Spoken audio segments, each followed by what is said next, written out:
thorough pace, premium racing analytics, allowing bettors to identify races with extreme pace scenarios in a matter of seconds. Capital OTB's mobile wagering platform. Bet any place, anytime with Capital OTB's mobile wagering platform. And CapitalOTBBet.com, the premier wagering site in New York State.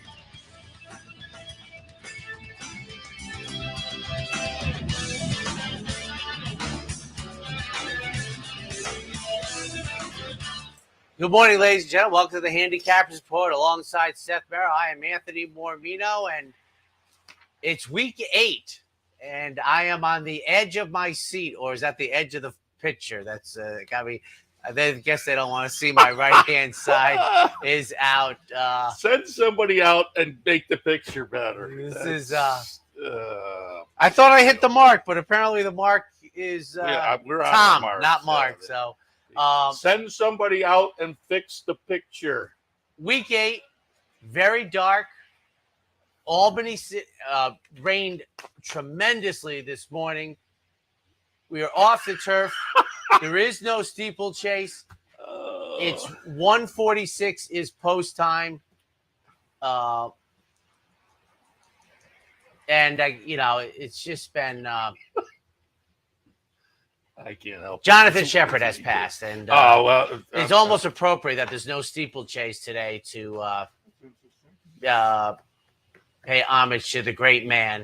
If I read correctly, 82 years of age. He was a nice man to talk to, very pleasant. Trained Stormcat, and really set the bar at a place for steeplechase trainers. At least for what I know around here, I don't see being surpassed. And most of the sports that I find, you never say that. But Jonathan Shepard's work, I can't see it being topped. I truly can't, ladies and gentlemen. But he passed away at 82 years of age, just days after the race that was renamed in his honor was run. And sad news. Yeah, passed away on Sunday down in Florida, 82 years old. And folks who watch enough know that I, over the years, have been a huge Jonathan Shepard fan. So it was certainly sad news that Jonathan Shepard had passed away. But some of the numbers you were talking about, he was steeplechase's leading trainer 26 times by wins, leader in earnings. Generation. Leader in earnings 29 times. His final championship by wins and earnings 2020. Just years ago. Just absolutely incredible. His first reigning title was in 1972. Then you talk about, 11 Eclipse Award winners who collected a total of 15 Eclipse Awards. Many of those, obviously, on the jump side, but he also had Forever Together, who was the champion grass filly and mare in 2008, Informed Decision, champion female sprinter. So he kind of ran the gamut. And he also trained Stormcat, who was a brilliant 2-year-old who went on to, and just missed maybe getting an Eclipse himself, but went on to a fabulous stud career. But this you kind of alluded to, the most notable one. He won at least one race here at Saratoga, 47 straight years. I mean, that, as you say, you don't think of records in sports as being unattainable ever. Right. That one, I think, safe. 47 straight years, so at least one just winner. Just think about it. If you came as a 20-year-old, which I think is certainly on the young side, you would be 67. First off, you'd have to do it for 47 that's a good years. Way to look at it. It's incredible. And it's 2 generations. And the other thing is, it's not like he has 8 opportunities a day. I mean, when you really do a statistical analysis, it's like, now I will say this, it doesn't matter. First off, we used to run 4 weeks I would think in Jonathan Shepard's case, almost half of his career. Yeah, he covered a lot. He was like half of his career. I've said this before, and this is how nostalgia works or something. In my paying attention years, the meet was only 24 days for 15 years. It's been non-24 days for 33 years. But I still think of it the way my youth was. But for Jonathan Shepard, I've talked about having 2 races on Thursday, Friday. I would suspect, Seth, we might have had about 8 jump races in the 24-day meet time frame, and he just kept winning and winning and winning. And I saw that, I made the thought the other day, and I teased about the steeplechase. I don't have a financial betting interest in it, and that's what I do here. But I said how I saw I actually was in the paddock with my friends who were making their first trip for the Jonathan Shepard. And I saw Janet Elliott, and I said, I think I said the day before, does Jonathan Shepard come up and give out his trophy? And he said, no. And I saw Janet Elliott. I was like, well, then I heard she gave it out, and he passes. So. And again, we were talking steeplechase side of things, but he was also, I latched onto him because on the flat side, he trained those Augustin runners that before the meet would run 5th or 6th down at Delaware and come up here, pop at $18 or $25 or $38. And that's kind of what got me on his bandwagon over the years. And, didn't you make him like a best bet in the TU one time for like $40? It wouldn't surprise me. I don't remember, but okay, it was it's like the greatest best bet ever. It was like every year they did pop up here at a nice little price. It seemed like, it was sad news. Beginning of the week that Jonathan Shepard passed. Wish he had a longer retirement, but maybe he's a guy. I gotta say, he always looked like he enjoyed work. Yeah. It never looked like it was stressing him out. Yeah. He'd be walking around like, this is great, but. And he left a legacy. There are a lot of, Graham Motion and Kerry Breon now, Leslie Young. It's like the Wayne Lucas thing. Yeah, people just kind of went so through his behind. program and are continuing on now. So, again, condolences to everybody attached to Jonathan Shepard. There's something that my English teacher told me many years ago, and I've heard it reiterated. And there's like, you die twice. Once when you stop breathing, and the other time is when the last person says your name. Well, they're going to say his name for an extremely long time. I mean, he's a Titan. He's in the Hall of Fame too, and that means you're around forever, essentially. But I always said like he might be in the Hall of Fame, but he is. I always say like in the Baseball Hall of Fame. I know you're not a big baseball guy, but there's like. Paul Molitor is floating around there and said that way in the back is Ted Williams and Babe Ruth. He is the Ted Williams, Babe Ruth. If they tighten the screws on getting in, he's still passing every test they ever tighten. He is the benchmark for an industry. Yeah. And I probably had conversations with him 3 times. An extremely pleasant human being. Yeah, I was lucky enough to get him in here to interview one morning, so that was fun too. Being as big a fan as I was of fanboy, his work. I get it. Speaking of fan, a segue in again. Condolences to everybody associated with Jonathan Shepard, but segueing to maybe a little happier news. I went into the paddock because I know some of the partners before the finale on Sunday up here at Saratoga. And Bonaventure had Sail with the Wind in an off-the-turfer. And Sail with the Wind was entered on the turf. Dan Collins, who we've had in here, Bonaventure, a sponsor, and Dan, the head of the partnership, but I know some of the locally based partners as well. So I went into the paddock, and as I walked up to Dan, I said, what do you think with this surface? And he was like, why not take a shot? I think, and Leah Giarmati thought they had a shot as well. Shot? Sail with the Wind won like a champ. And they ran over the top of me. Pays $35. And there were a lot of smiles in the winner's circle as there were a number of partners there. But I think a lot of the smiles were also just fun to win up at Saratoga and get in the winner's circle. But I think folks had a little something on the horse as well at $35 and change. So, again, congratulations to the folks at Bonaventure with a nice win in the finale on Sunday in the off-the-turf with Sail with the Wind. Manny Franco's triple. Good day for him, as well.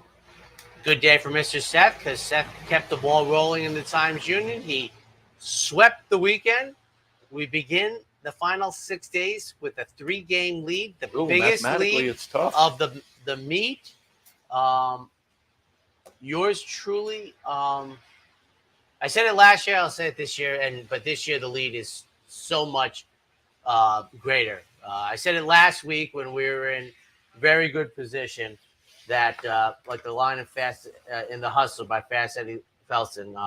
We're going to play fast and loose. And basically I played last week to a tie, which I think I can go 0 for 45 before it starts getting serious. So I could be midway through Sunday when I have to hit a winner or so. So it's I've never been in this position. It's been the greatest meet that week. I said that I was surprised to get it. Not surprised to get it right, but surprised that the timing was right when those favorites are doing so well, and I was treading water with surge capacity helping. That eventually the favorites would go down about 27, 28%, and it would be there for the striking. And now here we are. Like I said, I'm like $90 ahead. I mean, so that's 0 for 45 makes it even. And we're only having 9 today. They kicked the jump out, but same thing. I'm playing it fast and loose. I've already sent Thursday's picks in. I mean, I'm not here to whittle away, and I don't play name horses, Seth, but even my wife noticed that about 15 minutes after Saratoga closed, she goes, "You chose a horse named Autumn Chill, who won like a champion, beating an odds-on horse. So Del Mar 2023 in the books." There you go. And my record, this is where I talk about context with the ROI.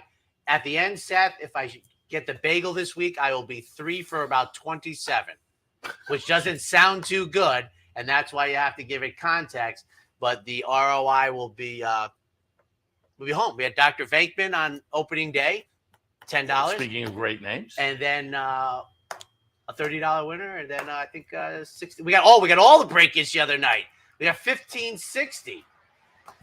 So Del Mar's in the books, and I'll be swinging for the fences there. I think I found Thursday's winner. You mentioned how good the favorites are doing, how well the favorites are doing at the beginning of the meet. They were up over 40%. Yeah, for 43 quite a while. Just to keep folks up to date now, as we Please. head into the last week, 34.8, 35% on the favorites. So they've come back down to more within that 30 to 36% range that you think meets will wind up with. But you're right. But statistically, so if they were at 44 at one point, they must have had a 2 week. Yeah, that's the part that worked. It was like for a part where they were, weren't at the 30th percentile that banged it out. So the show pool. No, I was good. Not even the first race. I'm trying to get. I have a favorite in the first race. I'm trying to get something going, and runs fourth in the first leg. Now that I used. This is subjective, and but I thought and I will say this: I thought Sail with the Wind was the second best winner on the card that Sunday, but New Ginia was about as dynamic a winner, and Dylan Davis did a tremendous job, because if you watch it coming out of the turn, and I don't think it would have mattered in this case, would have just floated out wider. It was so much the best, but Dylan just steered him and crushed him at almost 20. I mean, just does it say how much you won by? Because you don't usually win, but I mean, went by them like they were tied to the rail, and I was like, holy cow, that turn of foot was tremendous, and a fun day. New York Breds all day long, and so congratulations to everybody. New York Showcase Day, congratulations to everybody involved. We had Naj Thompson in here on Saturday, head of the New York Breeders, and we talked to the Night of People for quite a while, and they're all certainly keyed into they're keyed into New York racing in general, but certainly those folks have plenty of New York Breds in the barn. Speaking of which, the good segue to lead into today's guest list, because it should be fun coming up at 10 Bringing o'clock. Naj back to talk about movies. I mentioned it to him out there. He started cracking up. He almost fell out of the cart.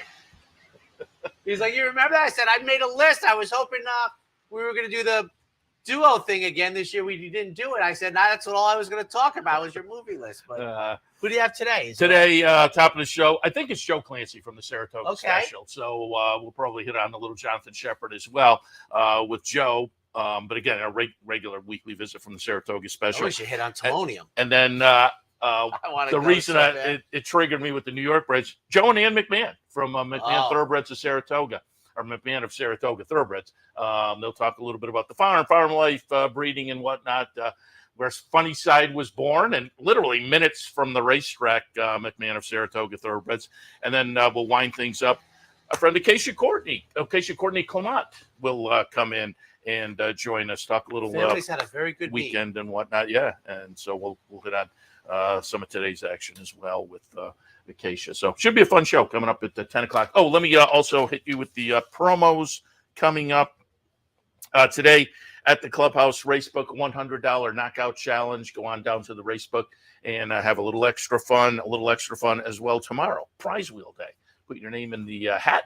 If they select you, you get a chance to step up and spin the prize wheel. And now, unfortunately, for better or worse, I have to turn my page to the September calendar. Friday. Yeah. Oh, I will mention Thursday also kicks off the Kentucky Downs meet. 7 days, rich, all turf. So that starts tomorrow as well. Friday, $100 trifecta challenge at the Clubhouse Racebook. Bounty bet returns on Friday as well. So keep that in mind. Play the late pick 5 at Saratoga with your Capital OTB bet account. Friday also entries open for the final Sunday show pool. That happens at capitalotb.com. Saturday, $100 play the board contest at the Clubhouse Racebook. And at the Racebook on Saturday is to play the board. Sunday is match bet and exacta board double promotion at the Clubhouse Racebook, 711 Central Avenue in Albany. And I got to thinking the other day, and our sport never does this. It's about the only person that does.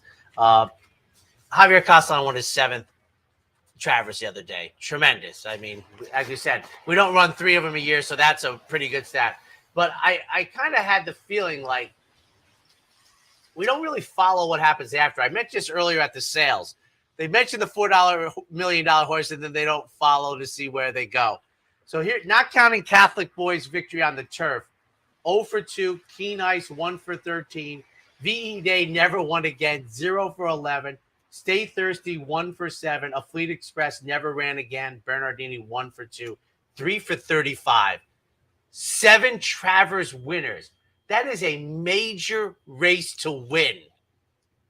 And I was thinking when they said them, I kind of guessed 5 of his winners right off the bat. I actually didn't know he rode VE Day. I didn't remember that he won VE Day.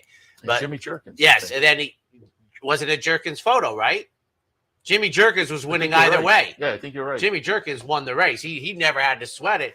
Now he's in Saudi Arabia or Dubai someplace sweating probably at this time of year.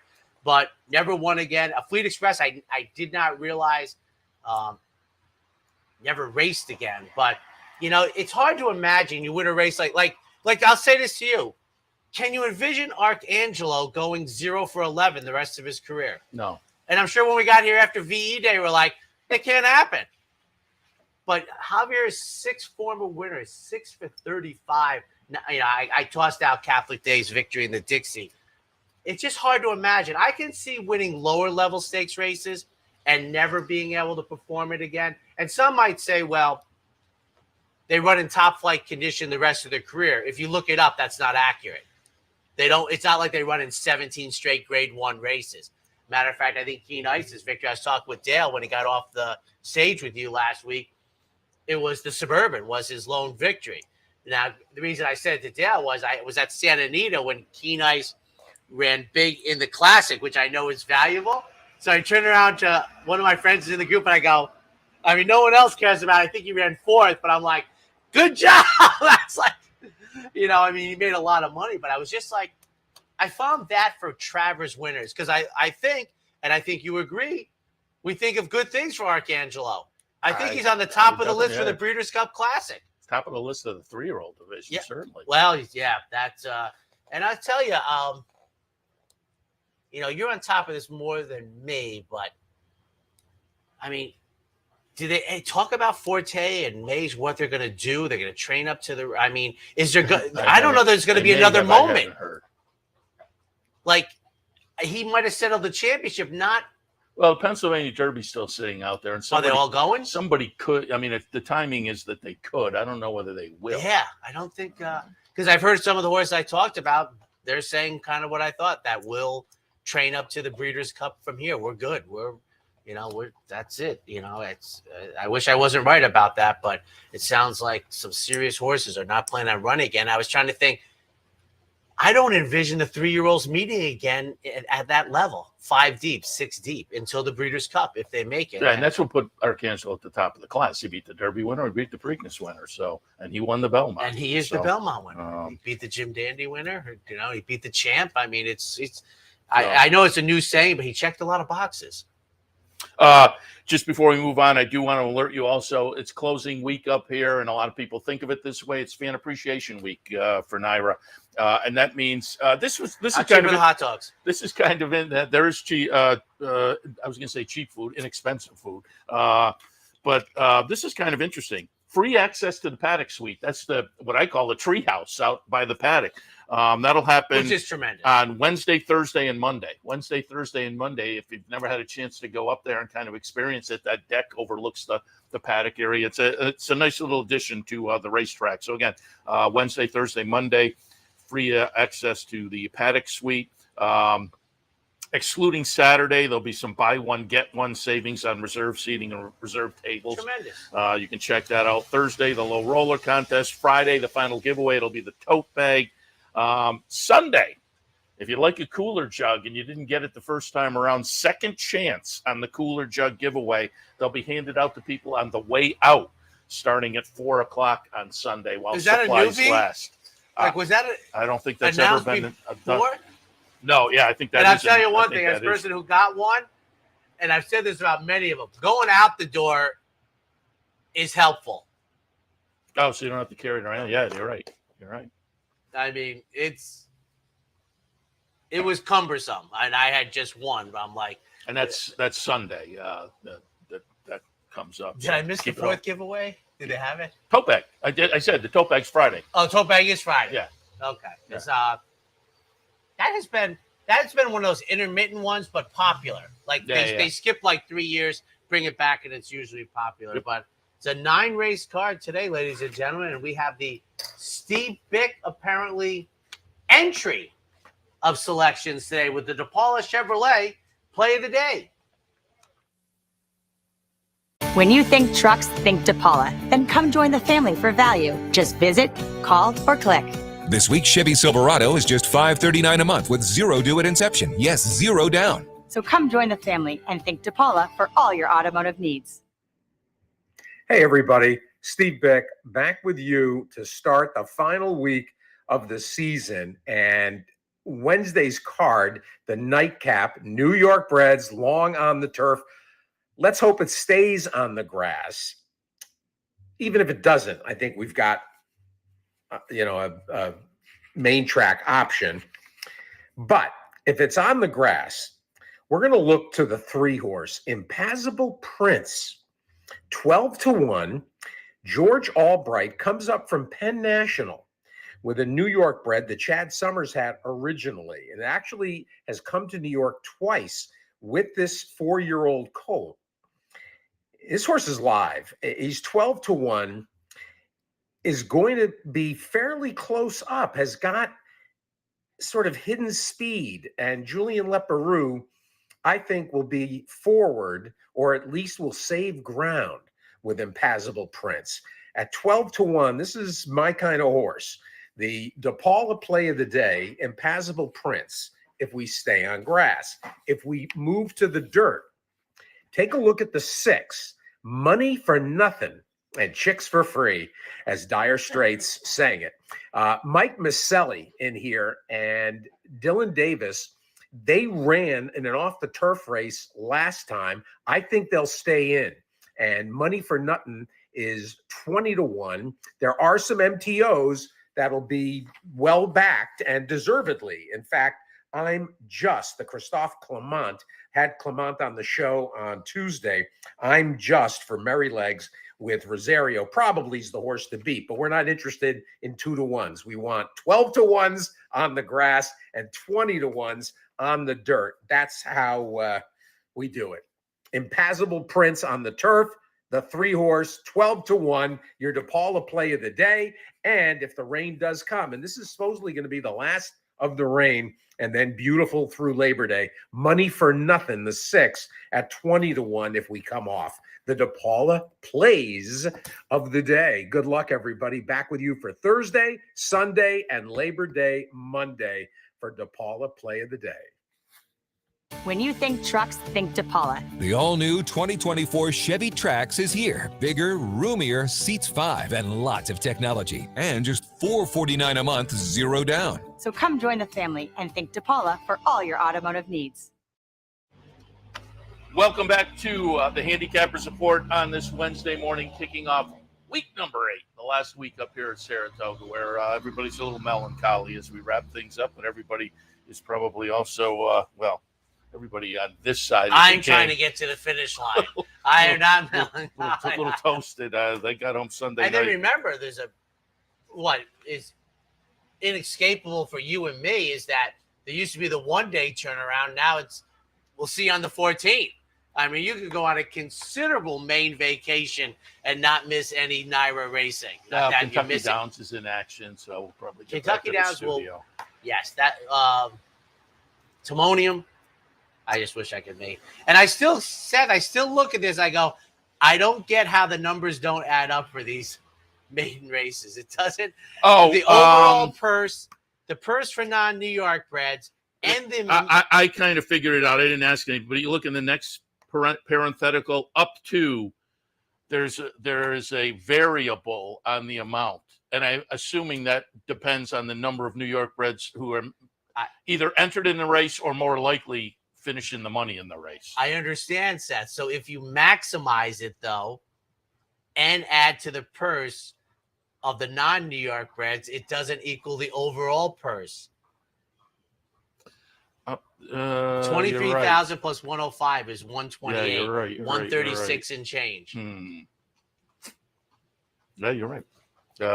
So it's still a mystery. I'll ask somebody. Well, as you pointed out, I'm maximizing the New York thing. If you minimize, go anything less. I thought, well, that's the variable. Gulf might be 10,000. Yeah, the variable. It's going the wrong way. It's still below. All right, race number 2, maiden specials. These are 2-year-old fillies going 6 furlongs.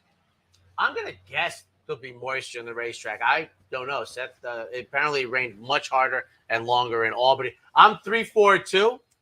Bento making the second career start. Classic line for me. This horse was, 12-1 on debut. Showed some very good early speed and then showed fatigue. So we'll see the Mark Cassie runner, whose Mark is a Hall of Fame trainer. He's about 20% with this move, and I'm 6-1, and I have Bento on top for second, right next door in the starting gate. Before you go, Todd Pletcher's runner, solid on debut, and for third from the rail, number 2, Ruby Queen, adding blinkers after a nice debut, but the 40-1 or approximately is gone. 3-4-2. I will be very interested to see what the odds are on the one entry, because 2-1 seems awfully generous with this breeding and these connections and coming from Stone Street. Justice Julia, a sibling to Malathat, and Julia Shining. Julia Shining won the first 2 starts of the career, including the Demoiselle. Malathat won the first 5 of her career, including the Kentucky Oaks. Between the two, I prefer Justice Julia. But again, Emery also coming from Stone Street. This one trained by Brad Cox. A very intriguing entry in here, and we'll see what Justice Julia can do on debut as compared to the older siblings. Before you go in the second spot, Todd Pletcher training off a debut that was okay. I would think that one could benefit from that experience, and I do have the Cassie Runner Bento in the third spot. Another one that probably benefits from the career debut, certainly going very, very well in the morning. I have it 1, 4, 3, and 2. And speaking of Mark Cassie, I will tell people to go read the Q&A he did at TDN. Kind of talks about, addresses some of the issues that have been overshadowing the last few weeks. And so it was a nice piece, TDN Q&A with Mark Cassie just a few days ago. I agree. I'd be interested to see how the wagering goes. I got to suspect both halves will stay in. I mean, they're both Stone Street, but and Brad Cox, very unique. I think he's had a terrifically quiet meet, and kind of the opposite. This is just anecdotal in my mind. Last year, he was first third of the meet top heavy. This year, he's been bottom third of the meet top heavy. Very cyclical. I don't know if that stands up to scrutiny, but I feel that way. And I think he's, for a big name trainer, he's quietly had a very good meet. On to the third race. We stick with the 2-year-olds. So am I. We are off the turf, remember, all day, and post time is 1:46. There's no jump today. So this is 2-year-old fillies, maiden special weights, 5.5 on the dirt. And, these are the races you kind of think will stay more together. You got plenty of AEs and MTOs. 9, 11, 6, and 10 for me. She's Shadow on top. If you're watching enough, I like Bachero as a win early sire. So far this year, 39 first-time starters, 4 wins, 5 seconds, 3/3. Last year, though, the numbers even better. 29 first-time starters, 6 wins, 7 seconds, 5/3. So solid numbers with the sire. I'm going to land there just because I didn't think anything jumped off the page at me. Certainly the horses with experience. I used Leslie's Loot. I think there is something to like there, and this one probably takes the action off the first 2, but not an invincible type of a resume so far. So with the win early sire on top, this one coming in from Finger Lakes, you're going to get a decent price. I'll take my pop with She's Shadow. Twirl the flag. There was one sibling Whistlejacket that won its career debut, but 2 other siblings haven't won at all. Limited number of starters, but they haven't won. So I kind of was back and forth on this one. Twirling Candy on top, though. Grand Motion Trainee. I'll take a little pop there. And then in the third spot, Leslie's Loot with that early speed. And this one with a couple of good dirt races as well. And with that early speed, and if the track is off, Leslie's Loot could be dangerous. Again, for me, I didn't change things up because the MTOs did not jump out at me, I will admit, in here. So I was the same, turf or dirt, 9, 11, 6, and 10. We'll see who sticks. I agree. I might be a little worried if the 13 gets into the race, but as I completely agree, the 2 MTOs, in my opinion, are outsiders in this race if they get in. I'm 10, 6, 8 here, and I will say that when doing my work for Wednesday and Thursday, I was leaning towards the idea that it would be in Clement, it would be off the turf. So I'm an offspring of Dialed In for Mark Cassidy making the career debut with Dylan Davis. We're on the outside. That's where I'm going to take my top pick. For second, Leslie's Loot, though, scares me for James Chapman. I mean, good early speed, and that could be extremely dangerous. Might be long gone under Jamie Torres. And for third, It's a Dream, first-time starter for Tom Morley. On the bottom side, you have Cactus Ridge, and I think Wayne Lewis, I think the coach, claimed him, and I think he was pretty quick. I don't see him in the pedigrees too often. Matter of fact, I was really shocked when I saw it, realizing how infrequently I saw it. But 10, 6, 8, I think it's all the main body in here. I missed the memo. Are we taking a break here? Or? I think we will, just to keep with the synergy of 3, yes. 6, and 8 and the non-Travers day. So once again, we're kind of seeing like in a holding pattern. If I had to guess, it's going to get sunnier before it's going to get wetter. So we'll see. We'll take a quick break. We'll be right back. It only takes one upset to make history, and now you can be part of Saratoga's long tradition at the Dark Horse Mercantile. The Dark Horse Mercantile offers a carefully curated selection of clothing, gifts, and home decor, from one-of-a-kind vintage racing memorabilia to select brands like Barber and Under Armour, as well as exclusive Dark Horse branded merchandise. So celebrate the Dark Horse in all of us at the Dark Horse Mercantile, downtown Saratoga, where the smart bet is always the Dark Horse.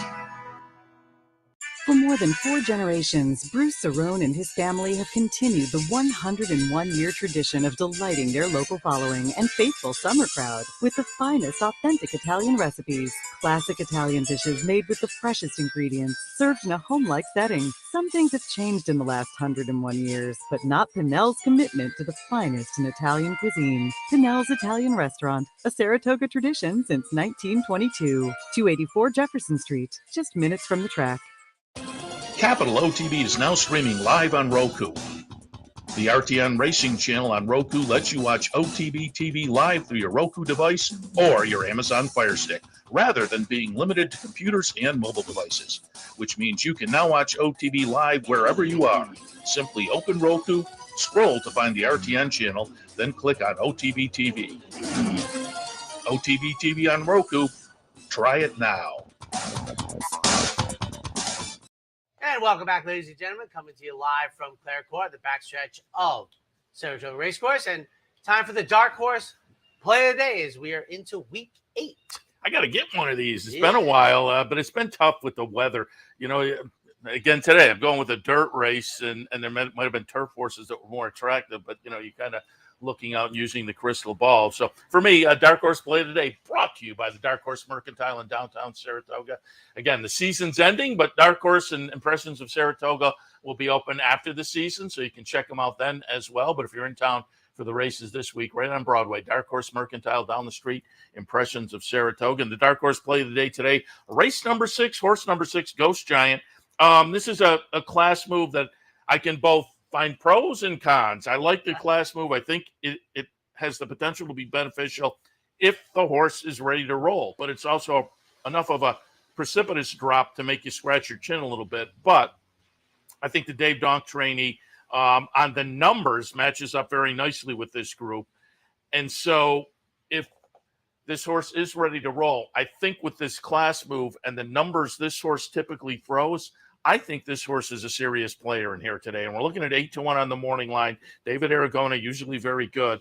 So at 8-1, looking at, again, the races this horse typically runs, I think is a really good matchup with this group today. So for me, dark horse play of the day today, race number 6, horse number 6, Ghost Giant.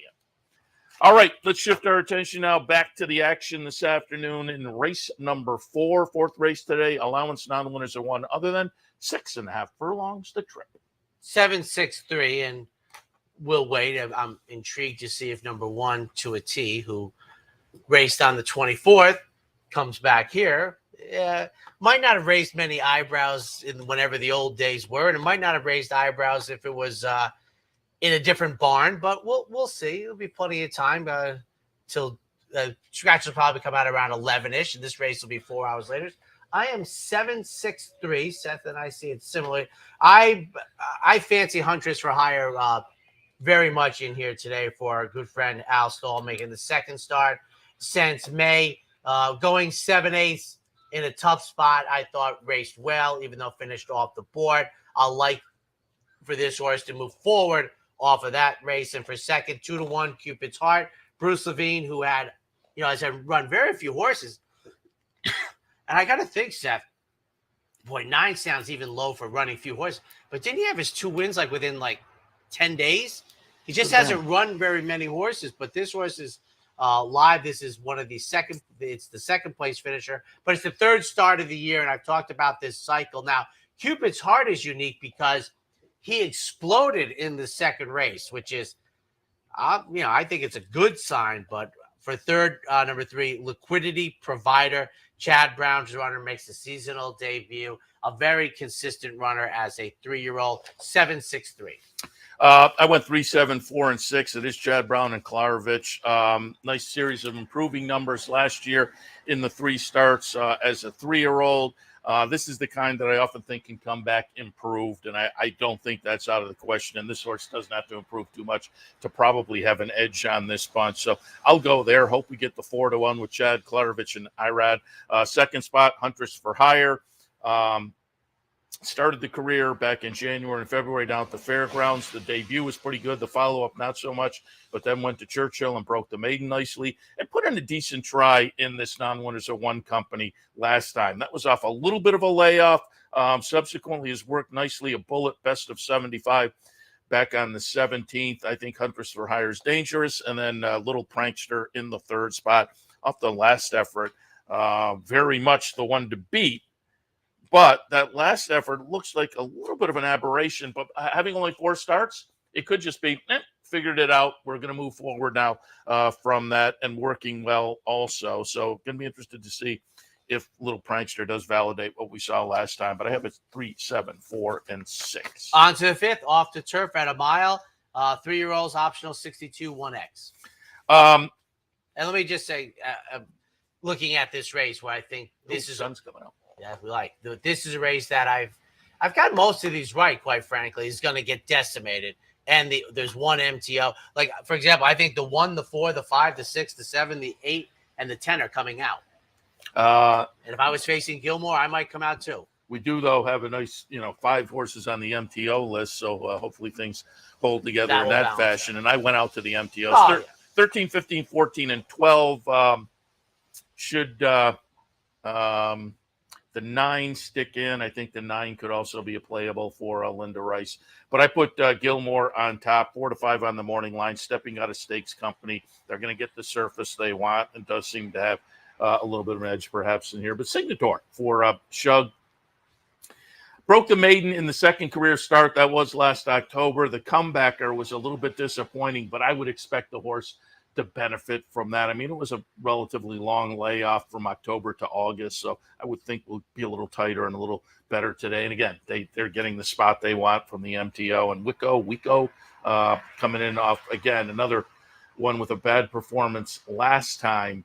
That was on the turf, however. I find it interesting that the Wesley Ward runner is bopping over to the dirt. There's some workouts underneath that say that might be a little bit interesting with that move. So for me, in the 5th, 3, 15, 14, and 12. I make the over-under. If I had big-time guts, I would make it 7.5 out of the main body, but I'm going to make it 6.5 in the main body coming out. 13, 15, and 11. I think I said, and I think I said 3. I'm 13 as well. 13, 15, 14, and 12. I don't think the 3 is playing. Yeah, no. I think he's on my list that I just think that's a race I think that's going to get hurt. And as Seth said, with the 5 MTOs, that's good. And I think there's at least somebody to push Gilmore a little bit to make it intriguing wagering. 6 race this afternoon, plain vanilla claimers at the 12-5 level. 7 furlongs is the trip. And I had your Ghost Giant, and I rarely, I take that SAT approach. Go with your first gut. I had Ghost Giant in 3rd on my first go-round. And it's odd for me to change a 3rd-place pick. But I am 5, 4, and 8. First deputy. As I said, I felt as if there would be some rain element in this. I don't have great results on a weight track, but I like the Deputy Minister Super Saver Grandsire's angle. First off of a claim. For a second, right next door in the starting gate, no more talk. Moving into the Wayne Potts barn. Irad takes the mount or retains the mount in here. This horse hasn't had a bevy of success of late. And for 3rd, I went to Super Catch. Going out for the 3rd start since the early spring. 5, 4, 8. 6, 4, 3, and 5 for me. I thought the 10 was a little bit. If you went with Don't Be Late at 10 to 1, I'm not going to argue you off of that one. I think the horse is better than we saw last time. But I did put Ghost Giant on top. Dark horse play of the day. I talked about it before. A class drop that I'm going with it being beneficial today, but I do think the possibility is there that the horse, maybe dropping in a fashion that could be a con rather than a pro, but I'm going with the pro side of things. And if so, I think we get a decent price for a horse who I think is going to fit very squarely with this group. No more talk in the 2nd spot. Irad on board, 2nd off the claim for Wayne Potts. 2nd off the claim, but moving into the barn of Wayne Potts for the first time. Again, another one that, if you go down the page a little bit, was facing better in some starts and was racing with numbers that match up with these. The last race, not so much so, but I'm hoping that, Irad Sticking says that he has the confidence that this horse will fit nicely. And again, with this class move, like the top pick, I think we can move forward a little bit. And then in the 3rd spot, I'm going to go with Digital Future. Voided claim last time off a poor performance 2 back. So another one where you're scratching your head a little bit, but there are back numbers that are good enough. We'll hope we can get to those. 6, 4, 3, and 5. Just a quick note here. Just on Twitter reading this and take it for it.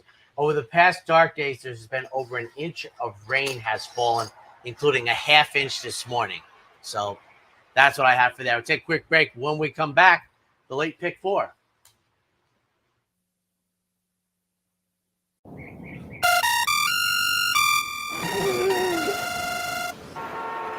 Come on. I want sales reports on my desk by Monday. Oops, my bad. Love racing? RTN brings you every live simulcast on your home television, plus live video streaming and race replays on your PC and mobile devices. To order, visit rtn.tv. RTN, a breed apart. A day at the track isn't complete without a night at the Horseshoe. Great food, hot music, and cold drinks. So why go downtown when all the action's just across from the track? The Horseshoe Inn at the corner of Nelson and Gridley. Birdstone is an outside front. They're coming down to the finish. Can Smarty Jones hold on? Here comes Birdstone. Birdstone surges past. Birdstone wins the Belmont Stakes. It's in front, but here comes High Chaparral. High Chaparral, the defending champ, to take it to Falbrough. These two arch rivals head to head with Joe Hart bearing down on them. It's going to be a 3-horse photo finish to the turn. Here's the wire. Photo finish. Race number 7 now. I must confess, Seth, we've been at this road before. It seems simpleton to me that they run it 1 mile and 3/16 on the dirt because we can, but last week they shortened it up to 1 mile and 1/8 on the dirt. So 3 rolls it up. Billy's maiden special weights. 10, 6, 14, and 3. If the 10 sticks, I thought off the last race and off the turfer, that was a near miss for the Pletcher runner with Irod on board. I thought She's Mo Bubbly made plenty of sense. One side or the other. I had this one on top on the turf because the turf starts were okay, but the dirt off the turf for last time was also okay. So I'll stick with the 10, but then I did use some MTOs, Paris style, excuse me, for Ken McPeak, who put in a good try last time on the dirt in what was clearly an improved performance in the third career start. So I think the horses kind of had that light bulb moment, and they get what they want, and I think it'll be beneficial today with the dirt start, the nice dirt start on the belt last time. And then Katie's check ride in the third spot. I'll trust Jim Bond. Been on the turf in the last 2, and the 2 turf starts are better than the dirt start. But a lot of times the first start of the career, it's hard to know exactly what you have. So again, I'll kind of trust them to be making a clever move here, but we shall see on that one. In the 7th, 10, 16, 14, and 3. And it will be 9 furlongs on the dirt. My thing is, okay. I don't know what to do here, Seth, because the MTOs don't whet my appetite very much. I'm hesitant. In the main body, I'm thinking 3.5 would be my over-under on coming out, but that could be very low. I guess number 10, She's Mo Bubbly, the offspring of Uncle Mo in the main body, who stayed in an off-the-turf 10 for a long race and just got beat a neck.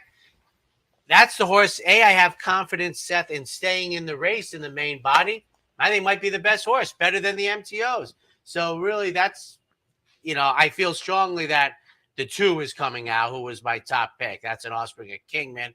My thoughts were the 2, the 4, the 5, the 7, and maybe the 12 would come out of the main body. But to me, I'm not focusing on the MTOs after I see the scratches. I'm focusing on the 10 on the off-the-turfer. Race number 8 this afternoon, optional claimer, non-winners of 2 other than We Will Go, the 1.5 turn mile. 425, Signal from Noise, my top pick, adding the blinkers in the third start. Since the winter, got beat at 3-10 in an off-the-turfer. Most recently, Movie Moxie, making this first start since June, coming off of a victory in a higher level allowance condition. Now drops back for Linda Rice for the tag, and Leave No Trace, number 5, second start of the year, first start since March. 425. I have it 2, 8, 6, and 3, and another one where one just missed my mix, but I wouldn't argue against the 5 at all. A Phil Serpy runner stepping out of Stakes Company, but I put Movie Moxie on top. Nice win down at Belmont last time. Linda Rice trainee. We know what kind of a meet she's been having. This one's won 2 of the last 3. I think is a player in here, obviously. Tizzy in the Sky in the second spot. Now in the barn of Todd Pletcher. Hasn't been seen since last November. But again, lightly raced enough and having shown some ability last year as a 3-year-old to think this horse maybe comes back improved. And if so, is very dangerous, obviously. And then Olga Isabel in the third spot. Tyler Gaffleone scheduled to be on board for Brad Cox, coming off a win down at Ellis. Comes up to Saratoga and has a bullet work at Churchill leading into this. We'll see how this one plays coming in from out of town. But for me, 2, 8, 6, and 3. We'll take our final break. When we come back, the late Daily Double. For more than 4 generations, Bruce Cerrone and his family have continued the 101-year tradition of delighting their local following and faithful summer crowd with the finest authentic Italian recipes. Classic Italian dishes made with the freshest ingredients, served in a home-like setting. Some things have changed in the last 101 years, but not Pinnell's commitment to the finest in Italian cuisine. Pinnell's Italian Restaurant, a Saratoga tradition since 1922. 284 Jefferson Street, just minutes from the track.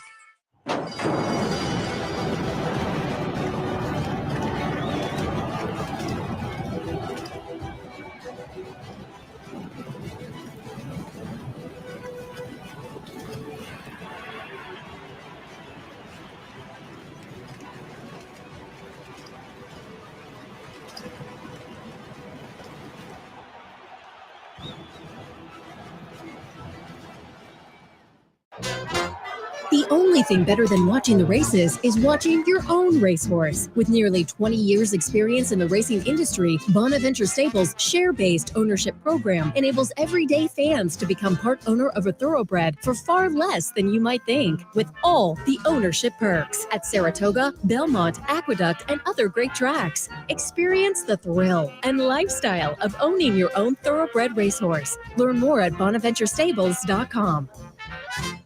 Welcome back, ladies and gentlemen, and 9-race card off the turf, no jump, and unfortunately the feature, the 2-year-old filly race. Now, what was interesting, Seth, and I don't know if you've gotten to it yesterday, but a filly cross entered. Yeah. And I think because of what happened was a brilliant move, because I think she's a contender tomorrow, and that's Gala Brand. It's off the turf. It's going to be a mile, and I think Gala Brand is going to play tomorrow and take on the boys. I think that. I will not spoil the surprise, but I think Galabrand is very live tomorrow too. And I have it. I didn't check. I pulled in the 11 at the bottom of my mix, but I have it 7, 8, 2, 5, and 6. The 11 didn't jump out at me, the main track only, but you always have to pay attention to these. But we'll see who sticks. Brock Nardini looked so good in debut, but did it on the turf. And so what will they decide to do?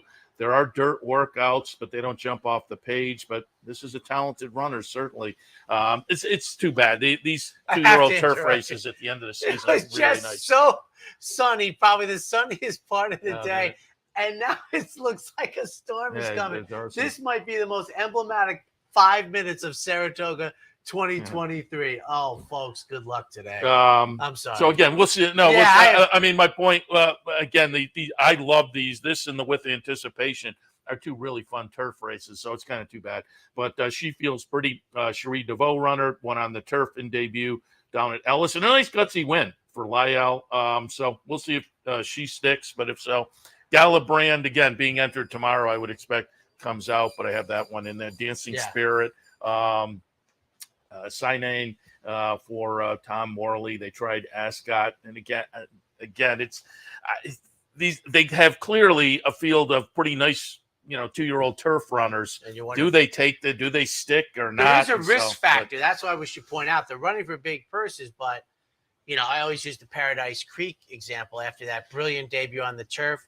He ran in the hopeful. I talked to Bill Mott. He didn't run until May next year. And also you use up a race, and now you got to wait. And I'm thinking these guys may be looking, and it wouldn't shock me if the condition book has something sitting at Kentucky Downs where they could absolutely. Hey, let's hop on a van and head. So we'll see. I have 7, 8, 2, and 5, and 6. But I pulled in the 11, the main track only at the bottom of my mix. We'll see how it plays out. By the rules that I live by, those are my picks. But to the audience listening live, Ms. Sense, the 11 is a player at this level. It's not like Gilmore, in my opinion. The horse that would intrigue me, and I kind of, if they stay in, that's why I don't change my picks, folks. If the 10, hard to justify. If she stays in, she's my pick. I don't think she'll be 6-1, but she'd be my pick. And it seems like Chad Brown often will elect to stick around in these types of events. So we'll see. 10th race today.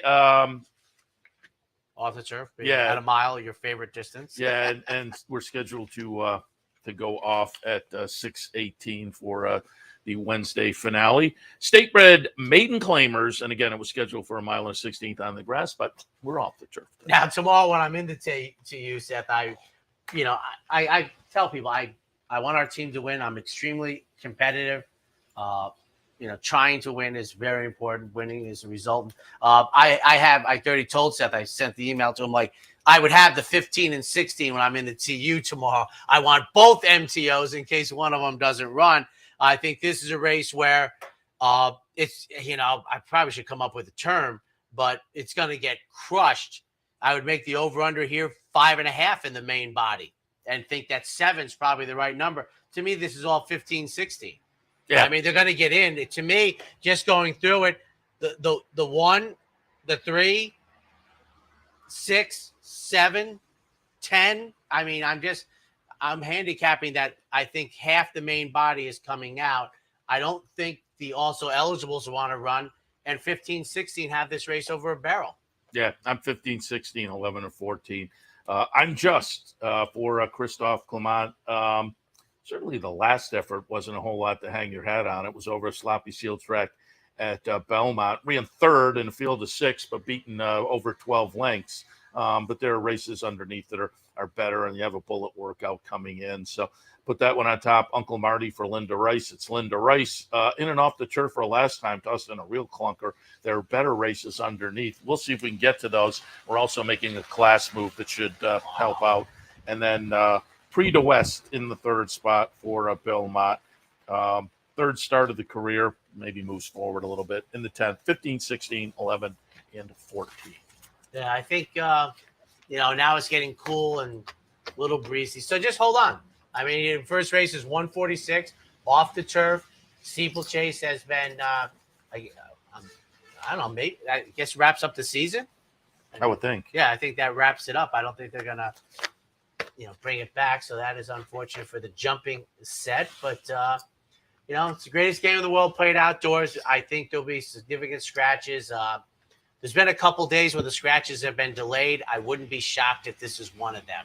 I might not dial it up at 11:15. I would think Talking Horses will be pushed back also. But what won't be pushed back is Racing Across America. Who do you have for the good folks? Coming in on his bike. I can't see. It is Joe Clancy. Well, that's the story then. I believe it's the bike. No. It is Tom. It's Tom Law. Okay, I because couldn't see. He was wearing the helmet. bike in Joe Clancy is. Whoa! Some more great television off television, as Tom Law apparently indicating that he might know somebody that doesn't know how to lock up a bicycle.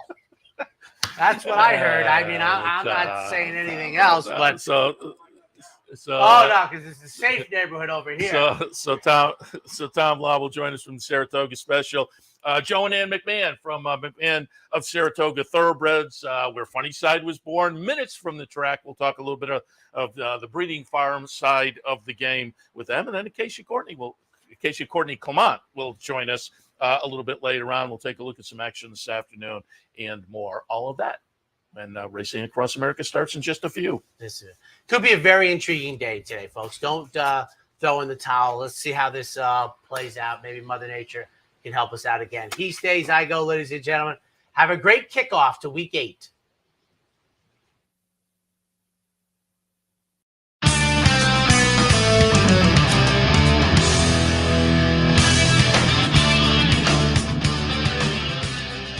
You've been watching the Handicappers Report.